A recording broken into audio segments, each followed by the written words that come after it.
The sun had barely risen when the ground began to shake. Dust rose before the organized ranks. Sandals marked a dull rhythm. Shields glowed. Spears pointed north. The wind carried the smell of metal and damp wood. The narrow valley ahead seemed too quiet. No birds, no echoes, just a road flanked by tall, dark, motionless trees. The Legion advanced confidently. Impeccable discipline. Discreet laughter among young soldiers. No one imagined it. They believed it was more of an ordinary march. Rome was used to winning. The general looked on with pride. It had maps, he had guides, it had numbers. The enemy was invisible. But the branches that moved by themselves already told another truth. Something watched every step.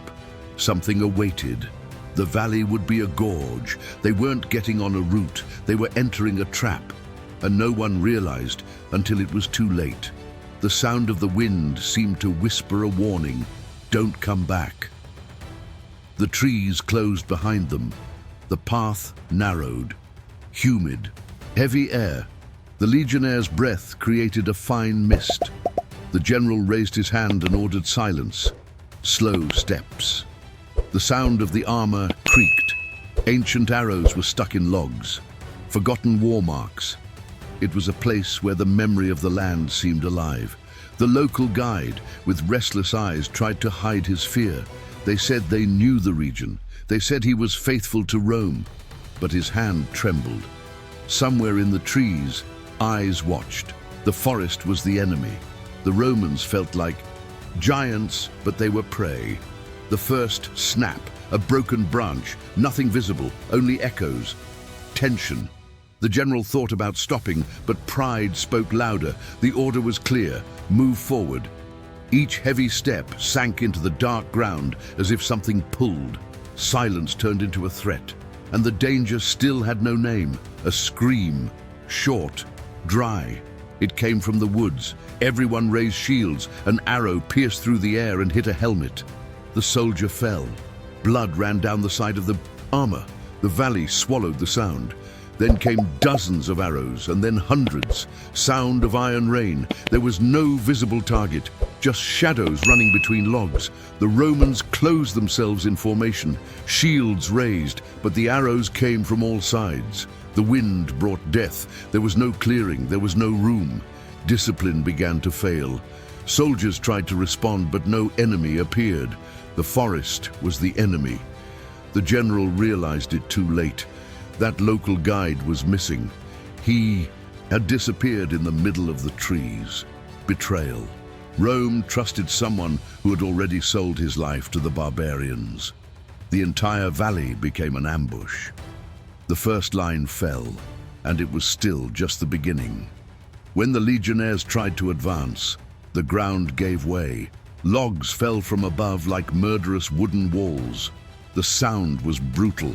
Broken bones, roars. Dust has risen. The formation fell apart. Each soldier fought alone. The forest seemed to close its doors. They attacked the void. The general shouted orders, but no one heard. The noise of the trees, the sound of arrows, the roar of the trunks hid everything. The ambush was perfect, planned for years. The enemies knew every stone, every curve. They had faced Rome before. They had lost. Now it was revenge, a clever revenge, cold, calculated. There was no glory, just slow death. The general tried to protect the standard. The red flag fell in the mud. The men who were still breathing saw it and felt something break. Inside, Rome was bleeding, and there was no legion coming to help. The rain started, thick, heavy drops. They turned the ground into dark mud. Shields attached. Sandals sank. The enemy attacked and disappeared. Blades appeared and disappeared in the woods. It was phantom warfare. Soldiers shouted names. No one answered. The line broke. The sound of metal scratched the soul. The forest roared. A young legionary fell to his knees. I tried to get up, slipped. The general saw and felt a blow to the chest. It wasn't just blood. It was crushed pride. Rome was not prepared to fight trees. They had no strategy for wind, mud, and silence. The rain erased traces, extinguished hope. The valley became a grave. Many tried to flee, but the road disappeared, swallowed by vegetation. It was as if it had never existed. Someone murmured, "We're dead here," and no one disputed it. At the top of the hill, enemies watched in silence. They waited for the right moment. When Rome tried to retreat, the final attack began. Spears came from above, descending like a storm. The legionaries raised shields, but they were tired, wounded, confused. The general tried to reorganize. His orders were lost in the cry of the forest. The terrain sloped. Every step back was a fall. Men disappeared into holes covered with leaves. Traps planned. The Romans had no way out. The enemy was advancing unhurriedly without noise. It was an execution, not a battle. A soldier picked up the fallen standard. He raised it high. The arrow pierced his chest. It fell slowly like a tree. The flag fell again. When he touched the mud, something inside everyone broke. It was the sign that Rome missed that day. The sound of running water arrived. A narrow river crossed the valley. The Romans rushed to him.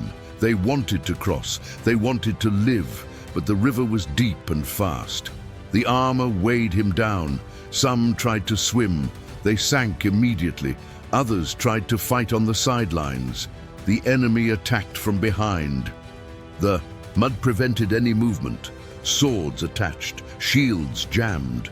The river swallowed lives. The general shouted for them to go back. His voice was despair. The strength disappeared. The valley was a prison. The river was the last wall. These men had fought in hundreds of battles. They had conquered kingdoms. They had marched through deserts and storms.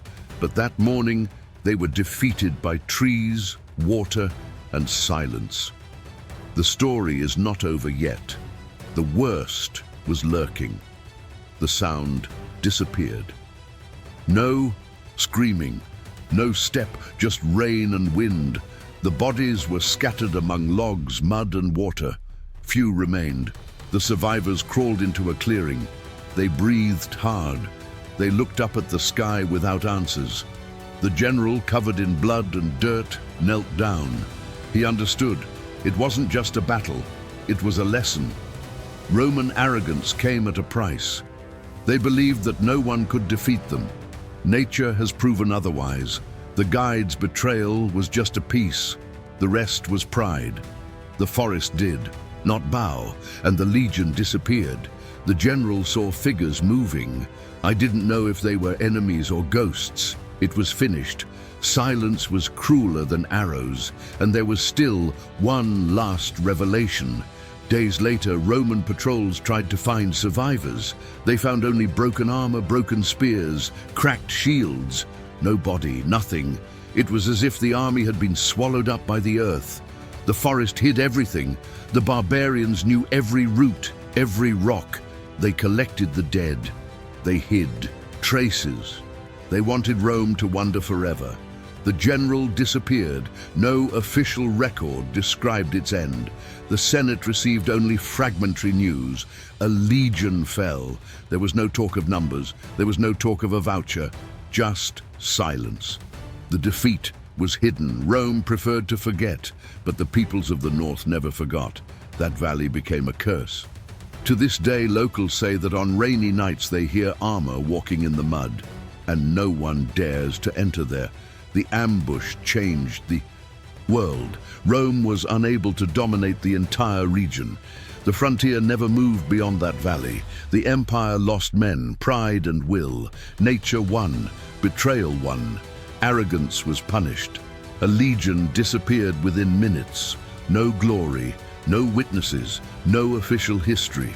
The Romans learned too late that the most dangerous enemy does not march in line. He waits. Notes. It strikes when pride blinds. The final lesson was engraved in the silence of that valley. No power is invincible. Every victory can disappear from one day to the next. History has not forgotten.